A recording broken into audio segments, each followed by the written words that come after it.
If there is any... Don't you place yourself outside normal I am very much human... part. I am very much part. You are not.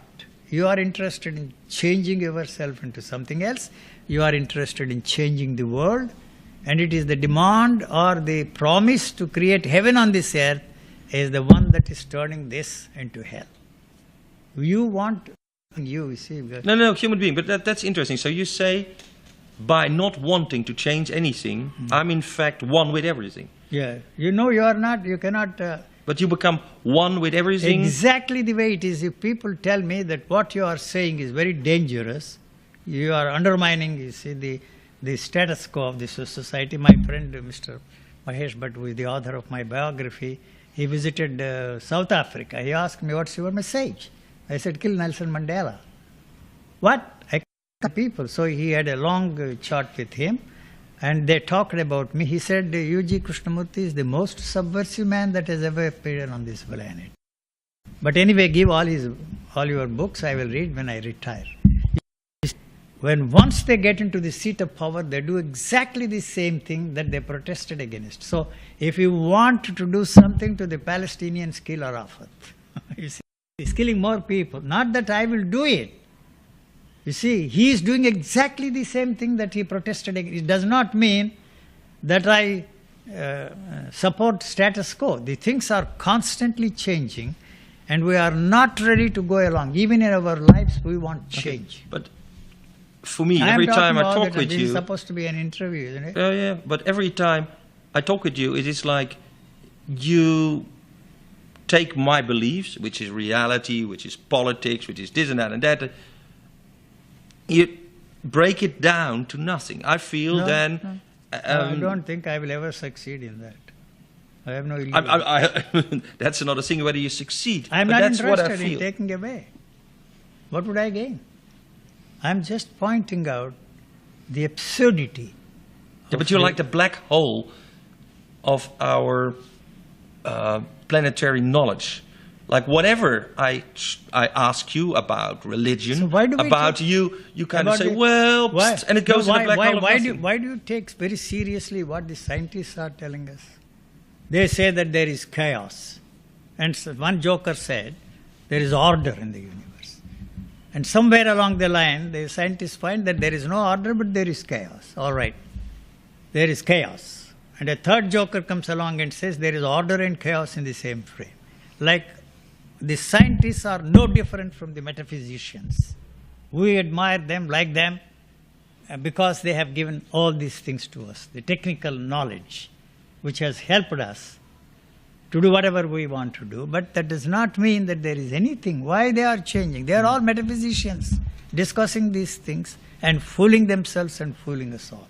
They project their own ideations and meditations on what they are looking at. And we have tremendous faith in them. We believe that they know a lot more. They know nothing. I'm sorry. Okay. What is left? Beauty. Is there beauty? No, it's essential. It's better, this is what I say, to look at the bouncing breasts of a pretty girl than to look at the sunrises and sunsets.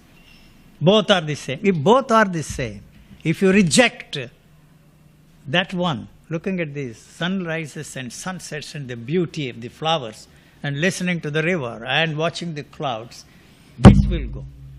That's what I'm saying. We are not ready to accept the actual facts of our existence. A mother who loves the child so much, why the mother beats the child? And you condemn that as anger. It is not anger. It is not anger. Anger just flashes like that. And it is not there anymore. Why the child beaten by the mother cries and then the mother cries afterwards? It is because the beating is the result of the impossibility of making the child do the things the way the mother wants the child to do. You give a wrong name to that. You have a very beautiful wife, everybody is making passes at her. You should be proud, very proud, that you have a pretty girl as your girlfriend or your wife. Why do you call it jealousy, envy? Why not? If she walks out on you, you must be prouder. You are, you are dealing with the wrong things. Call it jealousy, call it envy, call it anger. It is not there. I'm sorry. Okay. Is magic there? Is magic All there? the- Is this what the Theosophical Society started out with? We Is leave the other this- world and saying What we a- can influence the future? What about Sai Baba?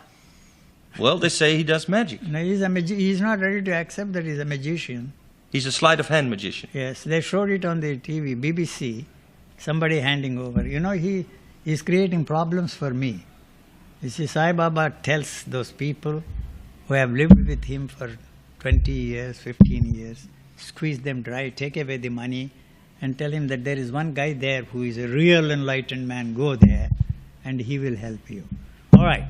And then they come and cry to me, very rich women. I didn't even have the money to come here, hiring a taxi. She was crying. I said, all right, I'll pay. I went out and asked him, how much do you want? 600 rupees. That was a lot of money from his place to where I lived in Bangalore. And then I converted that into dollars and felt very comfortable. And next day she came. And then you see, the police were after my friends because something strange happened. You see, they say he is a gay guy. And then he called 4 boys. He was trying to make fun. And they said, we are going to expose you. This is all there in the news, you see. Mm-hmm. And then he called the police. The police killed the 4 out of 5 boys on the spot with nothing. Why they were called, whether they were threatening to kill him or not. And so one fellow ran away. And then you see, they finally tracked his place, went inside, and they saw my photo and all my books. And so they came to you? No, I was not there. I was in America. They were calling me, you see. And they searched. They thought that I inspired those boys to kill him. I am the last man to inspire anybody to kill anybody. And so they did research and they went through the books and they found 2 interesting statements I made in the course of my conversation. And one thing I made that, you see, if he is in the know of divine laws of nature, it is necessary for him to tell all these scientists who are discussing the laws of nature, and they are all used by us to destroy life and property.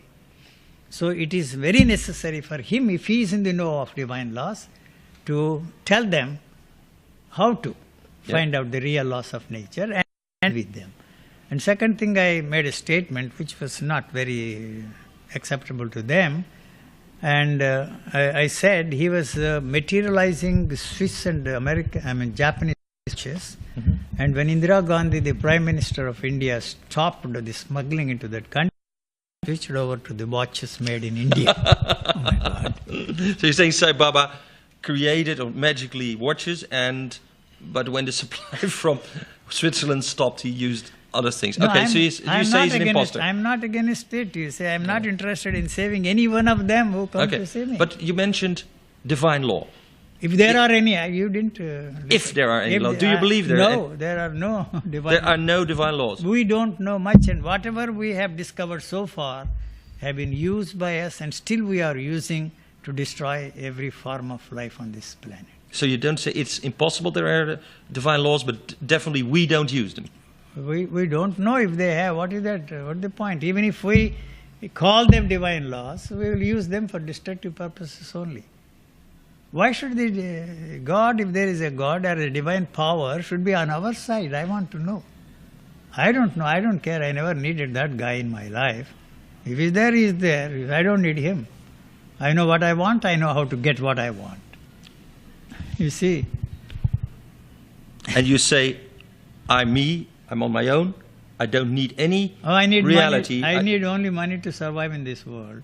Because otherwise there is no way. You see, even if I am ready to eat your apple trees, fruits from your apple oranges, you have to pay they belong to you or to the state. Yeah. If I steal, I am hungry and you will put me in prison. So, that is all. So I need money to survive in this world. That's the be-all and end-all of our existence. But so you don't need religion, you don't need law, I don't need you don't need drugs. How to survive? I didn't want even to educate myself.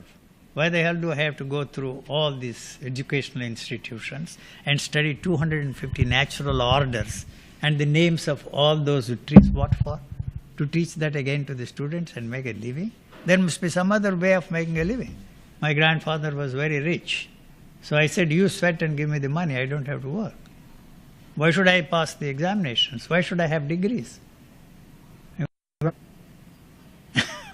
Not much left. That's the main story. Yuji, Krishnamurti, every time I talk with you, you leave me with nothing. I would call you the big black hole of our knowledge. Everything that we can dream up as being relevant, as having meaning, goes into Yuji's black hole and disappears. Well, in the black hole that you talk about. I don't see any black hole. Well, for me you are. You are like there where our, what you call illusions, disappear. I don't know what's behind the black hole, neither do you. But I don't see any black hole there. You see a black hole. No, but whatever I see, you make go up in smoke. That's a very comforting thing for you to believe that I am a black hole. And you even the belief of black hole isn't there. We've spoken with Yuji Krishnamurti, and 50 years he came to Holland, and about 50 years he did away with his being associated with the Theosophical Society. And with everything that India stood for. Everything that India stood for, and I believe everything that the Western world stands has for. Come up with. So everything was thrown out of my system. I am a very lucky guy. I have been freed from the stranglehold of the human thought. And I cannot be of any help to anybody because you don't need any help. Wow. To feel free from the need to be. To be free. Yes. To be free even from the need to be free. That's a paradox, and yet it sounds like a paradox. That's to feel free from the need to be free. There is nothing there to be free from.